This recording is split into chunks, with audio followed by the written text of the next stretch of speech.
Inday, Kusinera Harinera. Ngayong hapon, magluto tayo ng Bicol Express. Wow! Yan ang alamang. Ito yung gata. Alright.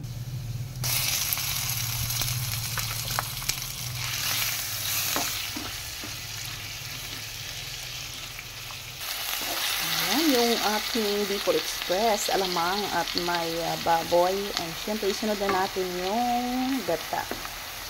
Charan! Alright. Bicol Express ni Kusinera Harinera. Ayan na po ang ating Bicol Express. Yung gata naging mantika na, guys. Ayan o, may sili siya. Ayan.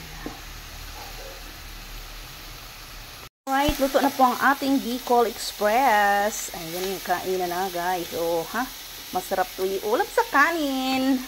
Kahit sa kamuting kahoy, naku po, sarap ito, guys. Ayan, nagmamantika na yung aking gatha. Ayan po ang aking Bicol Express. May mga sili yan, guys.